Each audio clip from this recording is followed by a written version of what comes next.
de vida que nunca han llegado a desaparecer. Las nuevas generaciones han podido observar con sus propios ojos la cultura de sus padres y abuelos. No han necesitado rescatarla del recuerdo, porque la han palpado y la han sentido. San Juan, en ese sentido, tiene una suerte y es que yo creo que nunca se ha llegado a romper la cadena de transmisión de la cultura propia. Es decir, siempre de una forma o de otra ha estado presente en la cultura de todos los trajes, es decir, los trajes que ahora quizá la palabra correcta no es decir recuperar, sino en todo caso volver a hacer con arreglo al modelo, pero es que ese modelo no hemos necesitado inventárnoslo. Ese modelo estaba en el museo, donde han ido a parar muchas de las ropas de nuestros abuelos, está en nuestro archivo fotográfico.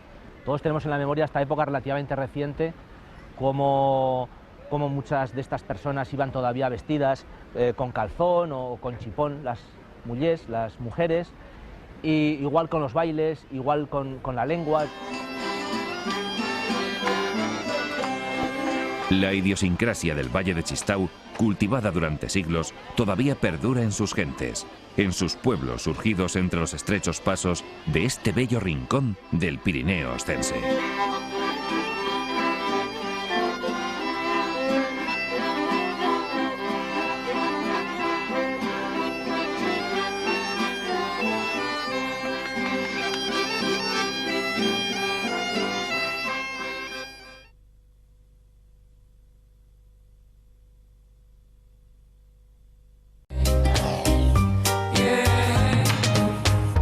Directo al grano. Un programa de campo hecho desde el campo. Sin rodeos. La mejor forma para conectar con la realidad de la agricultura castellano-manchega, su ganadería, los productores y, por supuesto, los consumidores. Pasión por lo mejor. Defensa que siempre en Directo al grano vamos a hacer del producto español, del producto castellano-manchego. Un programa para todos. Nunca te acostarás sin saber una cosa más. Al lado de nuestra gente. Hablar de campo desde el campo y además hacerlo con las botas puestas.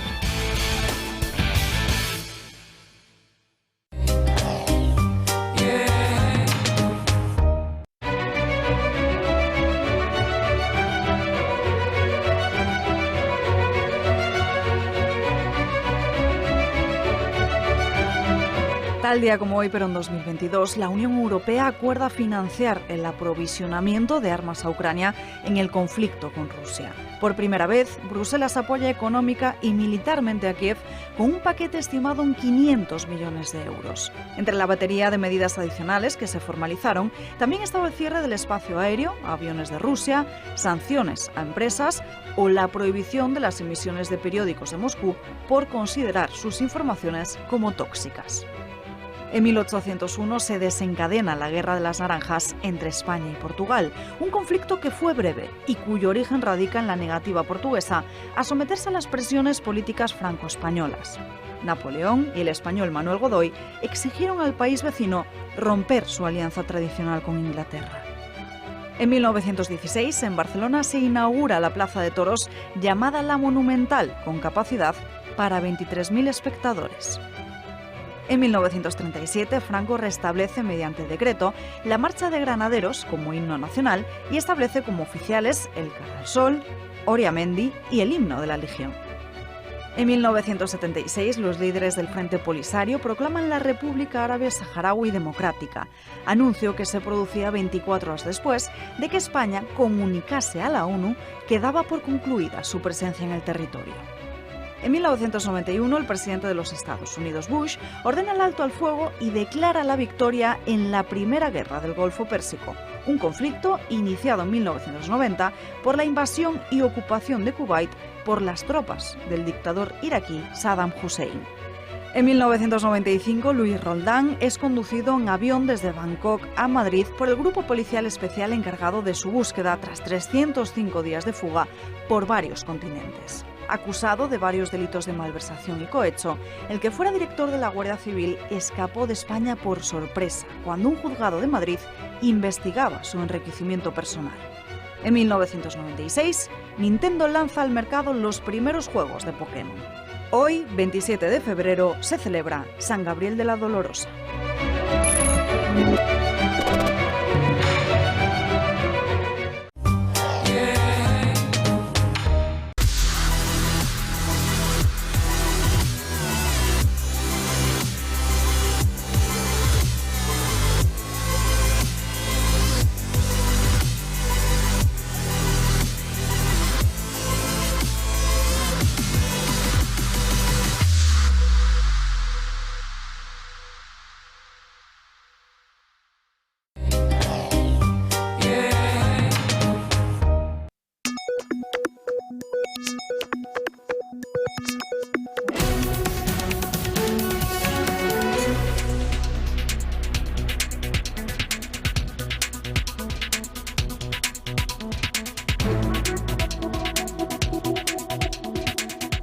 Bueno, pulso económico, como es tradicional, arrancamos mirando qué tal le ha ido nuestro IBEX.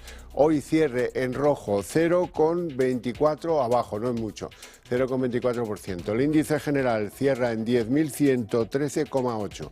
Algunos valores hoy mejoran, no mucho, el que más mejora es Acciona, 2,66, Acerinox, 1,66 y en tercer lugar ACS, que sube 1,60.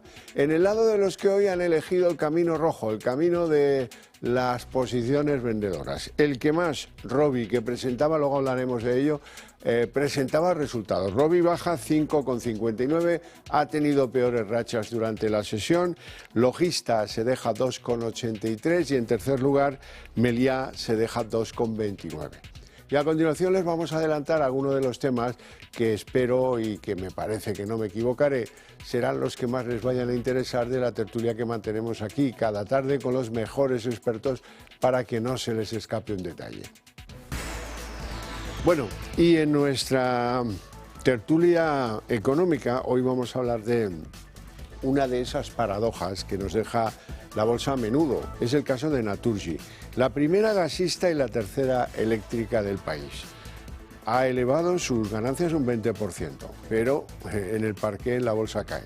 Eso que tiene unos beneficios netos de 1.986 millones y eso que su EBITDA ha crecido un 10,5%, pero mira, el mercado no estaba muy convencido de la evolución de esos resultados. Y hablaremos también de Robi. Los laboratorios Robi reducen un 15% su beneficio y anuncian, eso sí, un nuevo dividendo. Sin embargo, como les decía antes, la que más cae hoy, y eso que ha tenido momentos más duros durante la sesión. Les presento ya a nuestros invitados. Don Luis Ruiz, analista de CMC Markets. Muy buenas tardes. Muy buenas tardes, ¿Todo Javier? bien? Estupendamente. Me alegro mucho. Don Joaquín Robles, analista de XTB. Muy buenas tardes. ¿Qué tal? Muy buenas tardes. ¿Todo bien? Todo bien, gracias. Venga, pues vamos a ver qué tal la sesión del IBEX con unos resultados que han presionado hoy claramente a la baja y la verdad es que demuestran que nuestro mercado tiene menos fuerza que una gaseosa abierta hace 2 semanas. Don Luis. Sí, bueno, la verdad es que estamos a niveles muy similares a los que se comenzó el año. Da la sensación de que estamos dentro de la mitad del rango, ¿no? Que fue parte superior los 10.300 puntos, parte inferior los 9.700. Parece que no hay chicha, pero luego una vez que te metes dentro del IBEX 35 sí hay bastante movimiento. Hay una dispersión bastante abultada. Tenemos casi la mitad de los valores en positivo y la mitad de los valores en terreno negativo. Las empresas del sector de energía son las que están en la parte inferior del IBEX 35 y las empresas del sector bancario son las que están en la parte superior, principalmente, ¿no? A grandes rasgos. Y es principalmente por los tipos de interés, porque los tipos de interés desde que ha empezado el año pues han subido poco a poco sin hacer mucho ruido, pero han escalado pues en torno a 50 puntos básicos aproximadamente, lo que es en Europa y en Estados Unidos. Luego se penaliza a aquellas empresas, ¿no? Que pues tienen mayores niveles de endeudamiento, como podemos ver ahora con Naturgy, ¿no? O Enargas también, que está marcando un año bastante pobre, y beneficia a aquellas empresas que se benefician de unos tipos de interés más altos. Si ahí están los bancos, indudablemente no. Joaquín, ¿cómo has visto la sesión? Sí, la verdad que estamos viendo como cada vez al IBEX 35 le cuesta más registrar nuevos máximos y esto responde a varios factores. Por la composición, yo creo que este año el potencial está cada vez más limitado porque para que unas empresas lo hagan bien hay otras que a lo mejor lo pueden hacer mal. Ahora lo están haciendo mal, como bien decía Luis, todas las energéticas, sobre todo las ligadas a renovables, pero en el caso de que empiecen a recortar los tipos, que eso les pueda beneficiar a este tipo de compañías, la banca va a sufrir, que ha sido el verdadero artífice de esta remontada y que el IBEX subiera más de un 20%. Y luego también, como siempre indicamos, es que el IBEX 35 no tiene grandes compañías que puedan tirar del índice. Es que vemos las mayores compañías de Europa, que son Louis Vuitton, Novo Nordisk o ASML, y cualquiera de las tres tiene prácticamente la misma capitalización que todas las empresas del IBEX 35 y luego tampoco tenemos empresas que estén en un sector como la gran tecnología que pueda liberar. Entonces ahí es donde vemos el límite. Esa es nuestra pena, ¿no? Bueno, hablemos de tipos de interés, pero de tipos de interés al otro lado del Atlántico, porque resulta que, me imagino que el comentario no habrá caído ni medio bien, pero el presidente de la Fed de Kansas, que es un recién llegado, se ha estrenado muy fuerte y ha dicho que no ve motivos para que bajen los tipos. Y es normal, porque al final la Reserva Federal tiene dos cometidos. Es uno, el empleo, que ahora mismo pues es verdad que la economía norteamericana está en pleno empleo, con un 3,7, mínimo de las últimas 5 décadas, pero el otro cometido es la inflación. ¿Cuál es el objetivo? Llevarlo a ese 2%. Todavía está lejos, está alrededor del 3%, y con una economía que va a crecer el último trimestre del año pasado por encima del 3%, que como hemos comentado tiene empleo y que la gente sigue con confianza de seguir gastando, pues yo creo que muchos banqueros centrales dicen pues vamos a seguir esperando hasta que lleguemos al objetivo. Sí, bueno, no hay prisa por empezar a bajar los tipos de interés. Bueno, yo si fuese Jerome Powell no tendría intención de bajar tipos de interés, entre otras cosas porque el mercado laboral está muy sólido. Ha empezado el año creando más de 300.000 puestos de trabajo al mes, en enero y febrero, y encima pues con unos salarios, unos ingresos laborales creciendo del orden del 4,5% interanual. Es decir, que baje la inflación subyacente o que el PCE subyacente, que se va a publicar esta semana, ¿no?, el jueves a las 2:30, que es probablemente uno de los indicadores más importantes que va a marcar el ritmo, ¿no?, de esa política monetaria de los bancos centrales, pues bueno, no va probablemente, pues no, o esa última milla que se le llama, ¿no?, bajar el último escalón del 3 al 2%, que es el objetivo de inflación de la Reserva Federal, pues va a costar. Creo que en Europa, salvando las distancias, porque la economía está bastante más débil, pero también se da la misma. En el mercado laboral se da una situación bastante similar, ¿no? Se mantiene un mercado laboral fuerte. Yo creo que ahí está la clave, ¿no?, que realmente sí se debilita el mercado laboral, si lo que se llama hard data, ¿no?, o datos reales de la economía empiezan a mostrar signos de debilidad, es cuando los bancos centrales van a tener más presión para bajar los tipos de interés. Por el momento, mientras la inflación, esa última milla, o no confirme o deje de enquistarse, converja hacia el 2%, pues va a ser complicado que los tipos de interés bajen. Bueno, vamos con el primer nombre propio de la bolsa española. Hoy presentaba resultados Naturgy, son unos resultados muy buenos, 20% de aumento en sus ganancias, un beneficio neto de 1.986 millones, aumento del EBITDA un 10,5%. Sin embargo, pues en el mercado no le ha ido bien. No le ha ido bien y en el acumulado del año ya pierde cerca de un 20%. Yo creo que aquí hay muchos factores. Es verdad que es una compañía que ha mantenido un nivel de ingresos muy similar, en torno a los 20.000 millones desde el año 2017, que ha recuperado en estos dos últimos años también los márgenes previos a la pandemia, pero que aún así hay otros factores, yo creo que externos a la compañía, que le han perjudicado. En primer lugar, es verdad que también en su plan estratégico es de las compañías energéticas que más expuesta está a energías renovables. De hecho, el 90% de sus inversiones son a renovables y estamos viendo cómo los tipos altos y la dificultad para encontrar proyectos rentables está mermando a este tipo de compañías. Y luego también se ha especulado con la salida de alguno de sus principales accionistas y luego también está por ver qué pasa, ¿no?, con esa participación que compró BlackRock a través de GIP, que tiene un 20% de Naturgy, ¿no? Y también bueno, pues el fondo norteamericano hizo varias recomendaciones como suprimir el dividendo o cambiar la cúpula directiva. Quizá todo eso ha enrarecido la compañía y, de hecho, dentro de la plataforma Bloomberg, en los consensos de inversión hay un 0% de recomendación de compra y el 75% de los analistas piensa que es mejor opción vender ahora. Luis, ¿qué opinas? Cifras significativas, ¿no? Bueno, la verdad es que cuesta explicarlo, ¿no?, muchas veces, ¿no? Beneficio récord y, sin embargo, que la acción esté cayendo y que esté llegando a mínimos del 2022. Yo personalmente creo que está cotizando los resultados de este año, del 2024. Cuando vemos el precio del gas natural, lo tenemos a 23 euros el megavatio. El año pasado estaba en torno a 50 euros. El precio de la electricidad está bajando con bastante contundencia. Esto está marcando o hace que probablemente las estimaciones para este año nos dejen los mismos resultados o cifras muy similares a las del 2022 y además con un poquito más de deuda. Luego, si empezamos a comparar, dices, la acción en precios mínimos de 2022, beneficios exactamente en cifras muy similares, ¿no? Ingresos o EBITDA también en cifras muy similares. Luego, en ese sentido, yo creo que el mercado está recogiendo esa circunstancia, ¿no?, que estamos viendo una presión a la baja, pues, en los ingresos de la compañía, entre otras cosas porque los precios del gas, pues, están bajando notablemente por este invierno que estamos teniendo, que es un invierno muy cálido y que además está haciendo que la energía tenga una volatilidad tan abultada que la propia compañía no haya emitido un guidance, ¿no?, para este ejercicio de previsiones, que es algo que es una rareza, ¿no?, en este tipo de compañías. Bueno, hoy ha subido relativamente Colonial. Parece que eso podría tener que ver con la venta a la que han llegado para trasladar a Bankinter el control del complejo residencial de Méndez Álvaro. Esos son 130 millones de euros. ¿Ese es el motivo de la subida?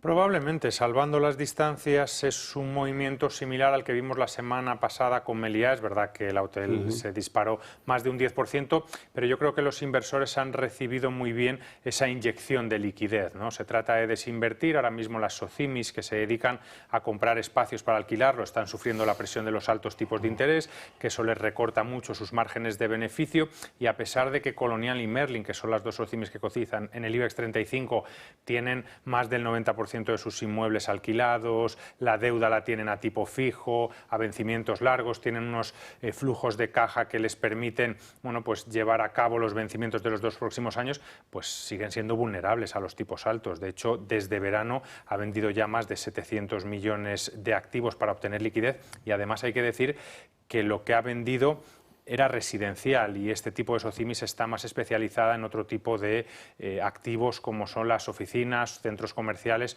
u hoteles. Así que bueno, yo creo que el entorno en el que están ahora mismo las SOCIMIs le ha obligado a esta operación, y bueno, ha sido bien recibida por los inversores, y yo creo que muy pendientes de que recorte los tipos de interés de este tipo de compañías.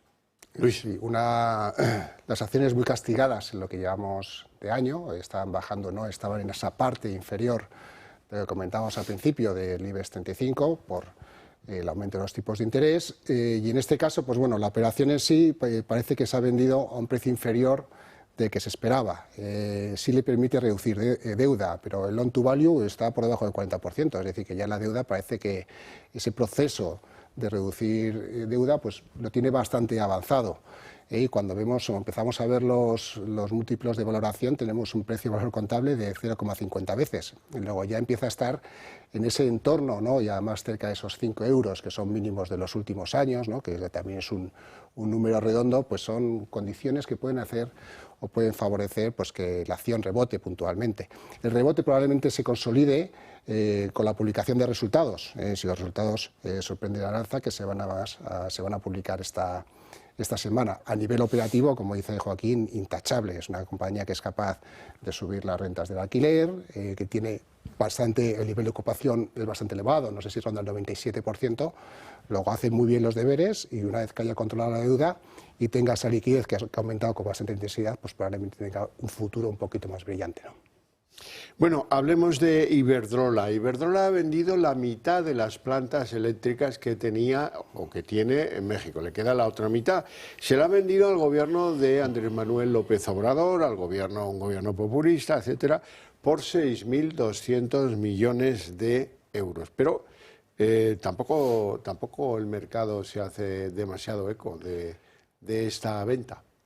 Sí, bueno, parece que es una operación de win-win, ¿no? Que donde todo el mundo sale ganando, porque por un lado las plantas que ha vendido son plantas ya con bastante vida útil, con poca vida útil, ¿no? Bastante envejecidas, hay que volver a reinvertir en ellas, pero por otro lado se compromete, ¿no? A desarrollar lo que es la energía renovable y a que el país se descarbonice.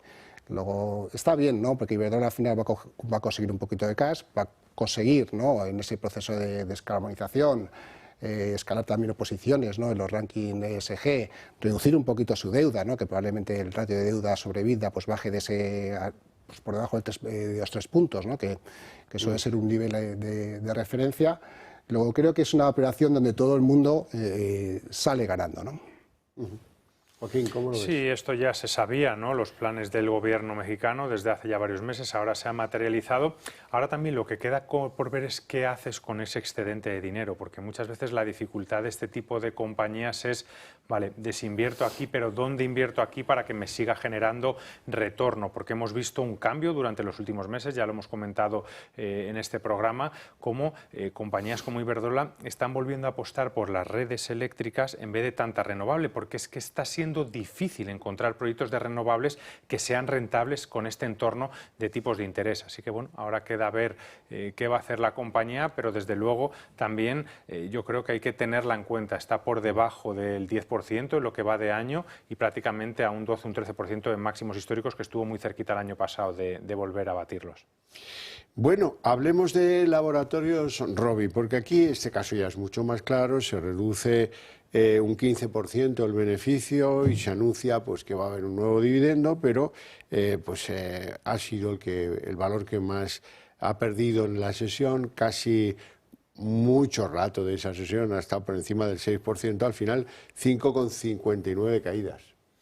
Bueno, esto también es el claro ejemplo de que, bueno, que también hay que tener en cuenta el contexto. Es una compañía que viene prácticamente de duplicarse en el último año, que venía subiendo más de un 20%, que había decepcionado mucho hace un año y medio, que también llegó a caer más de un 50%, porque, bueno, al principio se llevó el contrato de Moderna para las vacunas de COVID, pero luego se vio que la gente no se estaba vacunando tanto, entonces eso decepcionó a los inversores, pero luego ha ido poco a poco mejorando y ahora ha decepcionado en sus cuentas, ha caído tanto en ingresos como en beneficios y de ahí quizá la recogida de beneficios. Aún así nos sigue pareciendo un valor solvente para tener en el medio plazo, una compañía sin prácticamente deuda y que está ganando mucho a través de la fabricación a terceros.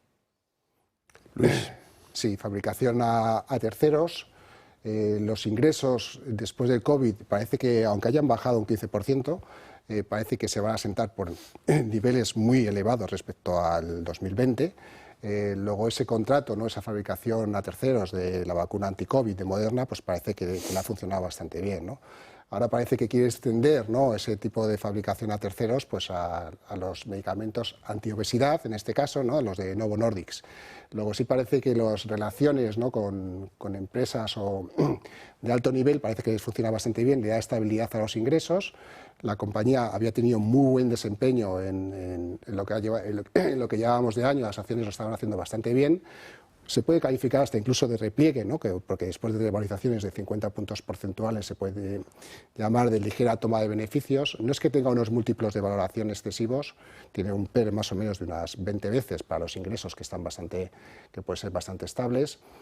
Luego, en definitiva, yo lo calificaría de toma de beneficios, aunque sea espectacular, ¿no?, una caída de 6 o 7 puntos porcentuales en una sesión, ¿no?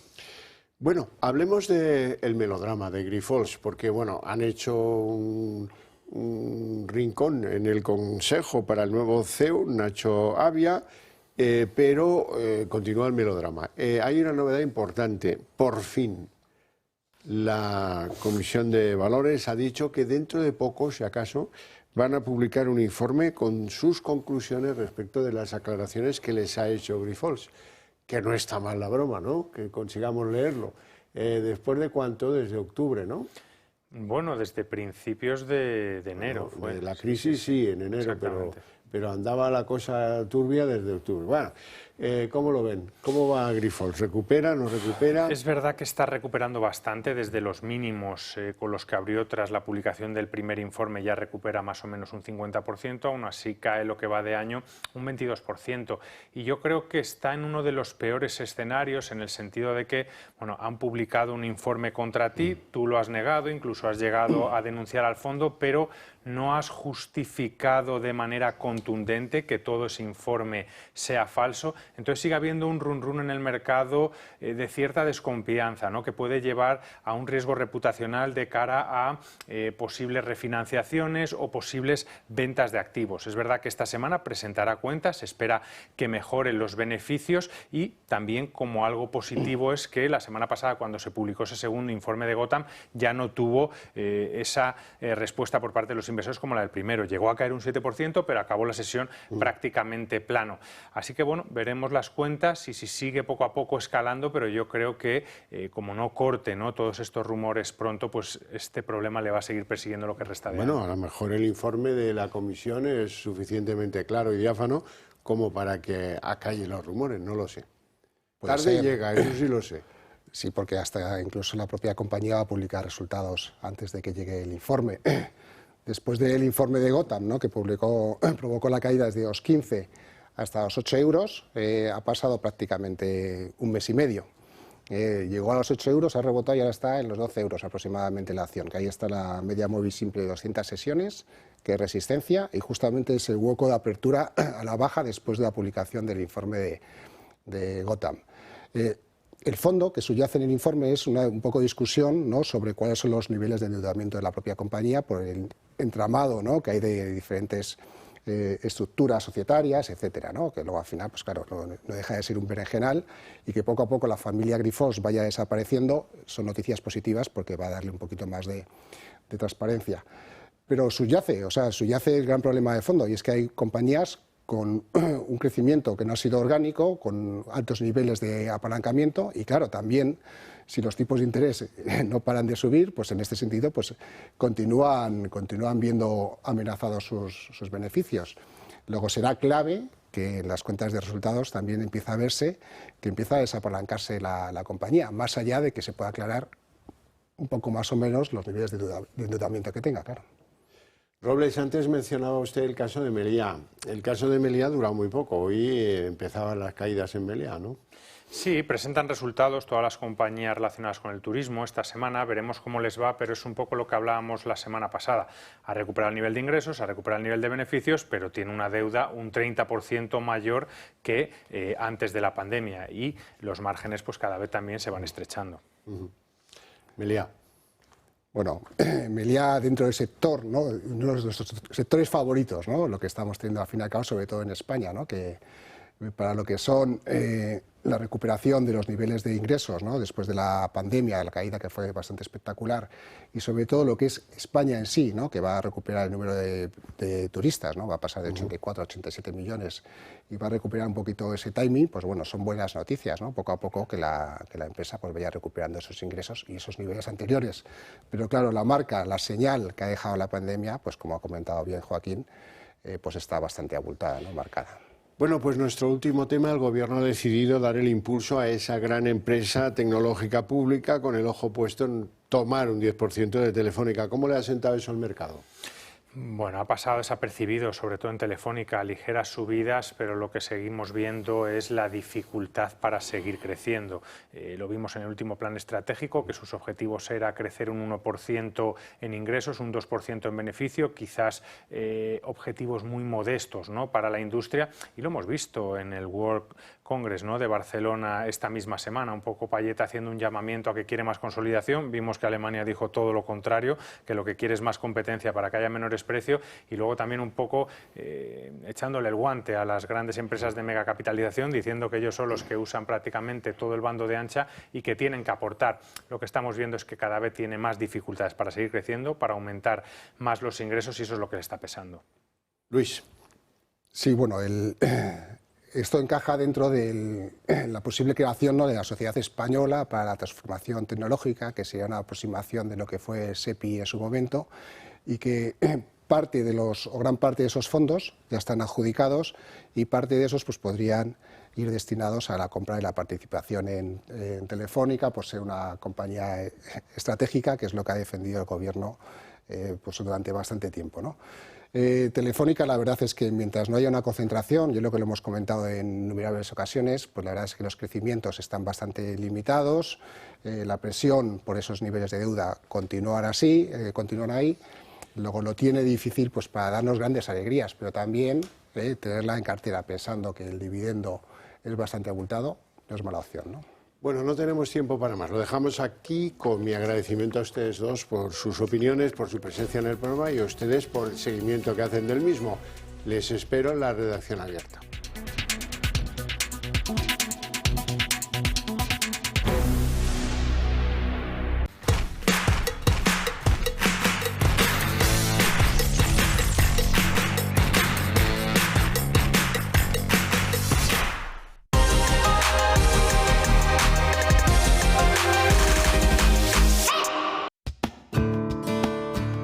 Hoy en Recomendaciones del Toro les presentamos el grupo Bajalica. Son líderes y pioneros en poda, tala en altura de árboles con técnica de trepa y profesionales en jardinería. La empresa fue fundada hace 4 décadas por Branco Bajalica, con gran experiencia nacional e internacional. Se caracteriza por su amplia gama de servicios de excelencia garantizada. Llegan donde otros no llegan. Les ofrecen presupuestos sin compromiso.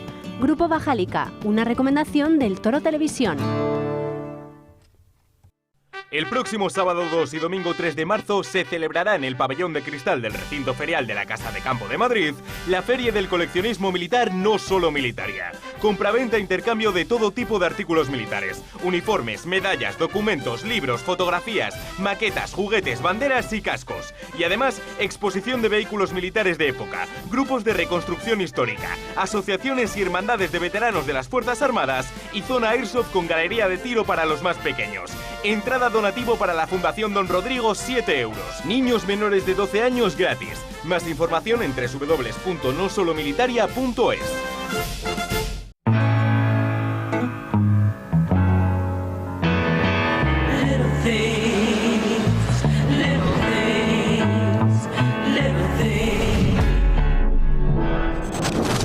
It's the little things that mean an awful lot.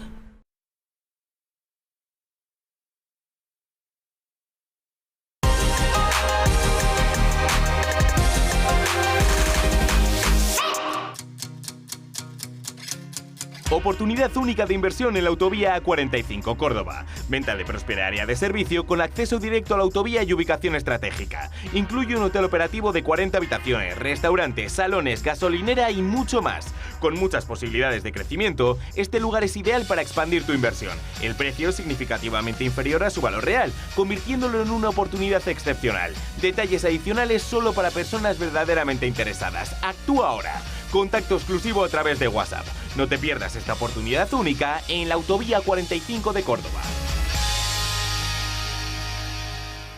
Vale que lo compres online con lo último en ordenadores. Vale que lo pagues con el reloj. Vale que te lo traigan a casa con un drop. Y que lo conserves en un frigorífico No From, Digital Fries, no sé cuántos.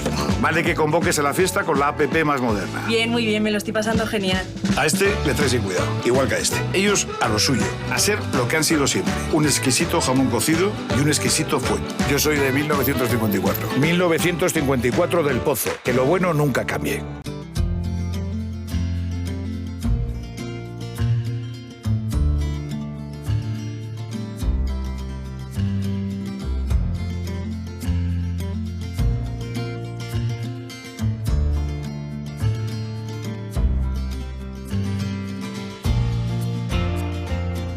Si enseña su carnet de socio del Club de Amigos, tendrá un 10% de descuento en el total de su factura.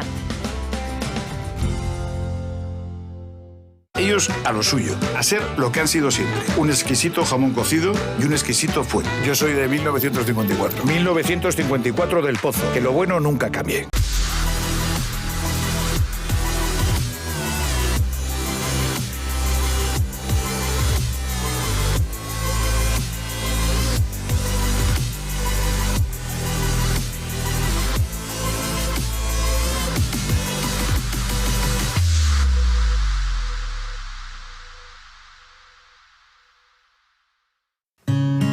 La cocina es un lenguaje mediante el cual se puede expresar armonía, felicidad, belleza, magia, cultura.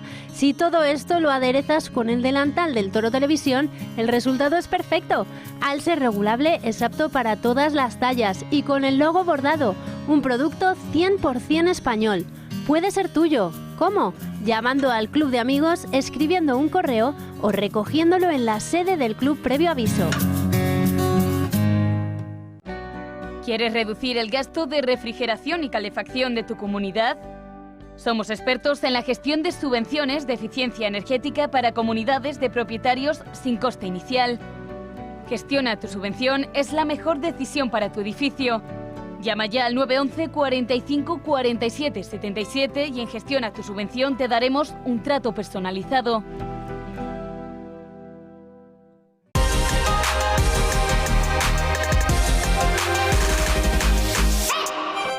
Hoy en Recomendaciones del Toro les presentamos la Joyería de María, una empresa que fabrica alta joyería desde 1952. Se ha convertido en la joyería de referencia en Madrid diseñando piezas religiosas de alta calidad. Dispone del santoral completo plasmado en trabajos originales y distinguidos por su delicadeza y originalidad. Collares, cadenas, pendientes y anillos de compromiso forman parte de las colecciones más exquisitas. Fabrica colecciones de forma artesana y rediseña joyas. Además, son expertos en tasación y medallas religiosas. Es una recomendación del Toro Televisión.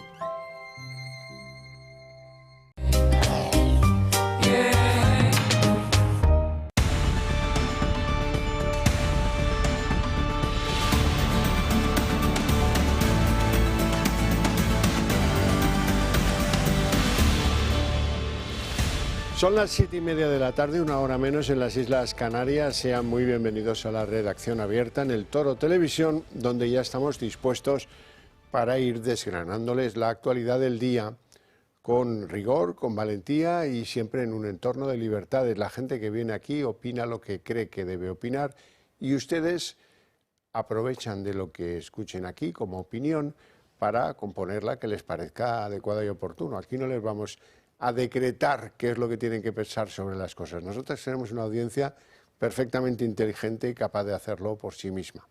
Hoy es el día Ábalos.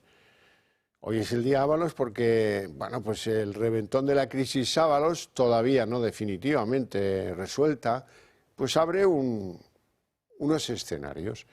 El primer escenario y cambiante escenario es que pues, algunos grupos parlamentarios del Parlamento Europeo, españoles lógicamente, ya han llevado a las fiscalías europeas lo que puede haber sido un fraude monumental en la venta de equipos para la pandemia, de mascarillas, de EPIs, tal. Bien, las fiscalías europeas han dicho que con mucho gusto van a analizar si ahí hubo fraude o no hubo fraude, pero ustedes lo que tienen que saber es que 7 de cada 9 contratos sometidos ahora al escrutinio de la Audiencia Nacional pues se pagaron con fondos europeos.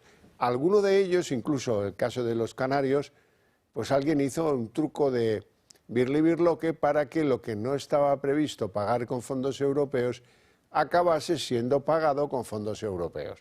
Estas cosas que hacemos también a veces en España. Les recuerdo que entonces el presidente de Canarias era el actual ministro, Ángel Víctor Torres. Vamos a ver por qué este es un fraude con fondos europeos. Mientras Moncloa guarda silencio sobre el caso, se escudan en ser implacables ante la corrupción. Cada día que pasa desde el estallido de la trama es un día en que surgen más vínculos entre los socialistas con Koldo. El Mundo desvela que el que fuera presidente de Canarias y ahora ministro de Sánchez, el socialista Ángel Víctor Torres, modificó los contratos de las mascarillas con la empresa del exasesor de Ábalos. Una vez recibió el material en el año 2020, ordenó el pago con cargo al presupuesto autonómico, pero un año y medio después, al enterarse de que con los fondos FEDER podía financiar a posteriori la compra de mascarillas, imputó el gasto a las ayudas del Fondo Europeo. El mismo periódico incluso señala que 11 de los altos cargos que están siendo investigados afirman que la orden de contratar a la empresa vinculada a Koldo partió del entorno del propio ministro. Partido Popular y Ciudadanos han remitido el caso ante la Fiscalía de la Unión Europea, y esto porque el hecho de haberse visto involucrados los fondos procedentes de la Unión perjudica sus propios intereses financieros y les obliga forzosamente a investigar la trama. Otra de las implicadas que aún no está siendo investigada es la propia presidenta del Congreso, Francina Armengol, entonces presidente del Gobierno balear. La socialista, que insiste en presentarse como víctima de la trama, se ampara en la situación de emergencia que vivían las islas, así como el resto de las comunidades autónomas. Eso sí, Francina Armengol no ha sido capaz de explicar por qué tardó tanto tiempo en reclamar el dinero de las mascarillas a la empresa, que hoy mismo descansan en un almacén, y lo hiciera a días del traspaso de poderes al Partido Popular de las Islas. Bueno, pues yo quiero comentar esto con Eva Popcheva, que es eurodiputada de Ciudadanos en el Parlamento Europeo, lógicamente, y que además fue pues el primer grupo que reaccionó en el Parlamento Europeo y que denunció ante la Fiscalía todo lo que parece que se está descubriendo en la Audiencia Nacional y que suele llamarlo la gente el caso Koldo. Muy buenas tardes, Eva. Buenas tardes, Xavier. Gracias por atendernos.